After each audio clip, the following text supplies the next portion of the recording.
যে সংবিধান থেকে এক চুল পরিমাণ নড়বো না।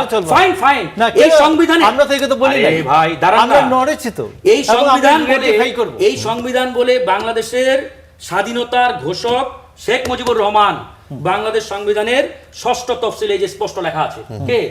স্বাধীনতার ঘোষক শেখ মুজিবুর রহমান। আর বর্তমান প্রেসিডেন্ট কয়েকদিন আগে বক্তব্য দিলেন স্বাধীনতার ঘোষক শহীদ প্রেসিডেন্ট জিয়াউর রহমান। তার মানে প্রেসিডেন্ট চেয়ারে থাকা অবস্থায় তো সংবিধান লঙ্ঘন করেছেন।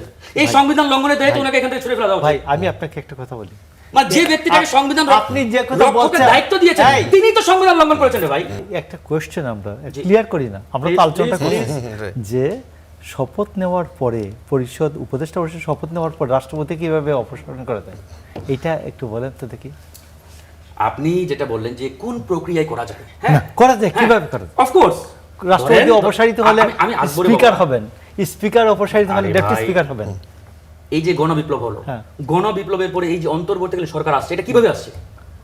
মানে কোন আইনে ছিল? হ্যাঁ 106 এর আসছে, অনুচ্ছেদ 106 এর মাধ্যমে। হ্যাঁ 6 এর মাধ্যমে আসছে। হ্যাঁ 6 এর মাধ্যমে যদি আসতে পারে তাহলে ওই যে 6 এর মাধ্যমে হলেও আমরা যদি ধরেন যে এই প্রেসিডেন্টকে কোনো না কোনো ফরম্যাটে কোনো না কোনো কায়দায় কিভাবে অথবা ওনার ব্যক্তিগত শারীরিক কোনো কারণে আচ্ছা ধরেন উনি রিজাইন করলেন, শেষ করি আল্লাহ না করুক উনি মারা গেলেন, হ্যাঁ মারা গেলেন, স্পিকার হবেন, কি হবে? সেটা তো বিধান আছে। আরে অন্তর্বর্তীকালীন সরকার সময় তা ধরেন ওই সময় উনি ব্যক্তিগত শারীরিক অক্ষমতা জনিত কোনো কারণে রিজাইন করলেন, ধরে নিলাম শিরিন শারমিন হবেন। হ্যাঁ শিরিন শারমিন কোথায়? শিরিন শারমিন তো ছিল, কোথায় ছিল? না ছিল, এটা আরেক উনি থাকলে বিএনপি সরকার কাছ থেকে শপথ নেবে, এটা কিন্তু আরেক বিতর্ক। আপনারা উনি যেটা বলে যে শিরিন শারমিনের কাছ থেকে নিবে, তাহলে আপনারা এই যে প্রথম বৈঠক ডাকলেন এখানে কেন আপনারা ওই ডক্টর খন্দকার মোশাররফকে প্রিজাইড করার জন্য তাকে চেয়ারে বসালেন? ভাই শিরিন শারমিন আসেন নাই, বিকল্প ছিল। শিরিন শারমিন আসেন না, তখন কোথা থেকে আসছেন?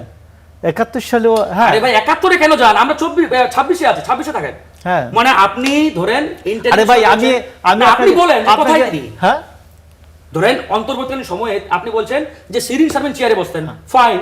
তার উনি যদি ওই সময় চেয়ারে বসতে পারে 26 সালে কেন বসলেন না এই সংসদ ভবনের প্রথম অধিবেশনে? এখন তিনি কোথায়? এখন আমি আপনাকে বলতেছি, আপনি প্রমাণ করেন যে বিএনপি যেটা করছে এটা নীতি, এটা আইনের স্খলন হয়েছে। না আমি আইনের স্খলন ওদিকে যাব না।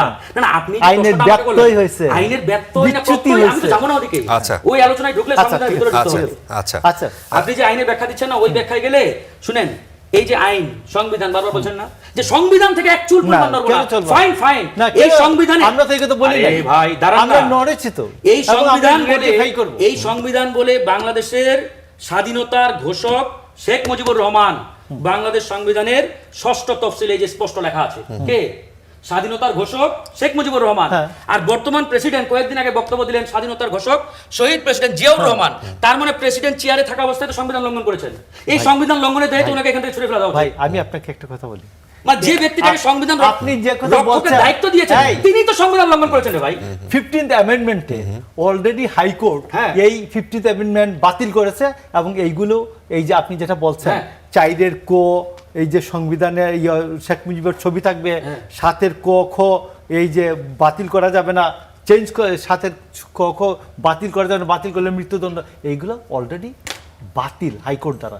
সুপ্রিম কোর্ট অ্যাপিলেট ডিভিশনের রায়টা হয়েছে কিনা আমি এই যে ঈদের আগে আমি ঠিক জানি না, বাট এটা হ্যাঁ হয় নাই। শুনেন এটা বাতিল। এখন আচ্ছা আমি একটু 30 সেকেন্ড, আপনি শিক্ষক মানুষ, আপনি আইন কানুন ভালোই জানেন আমার জানা মতে।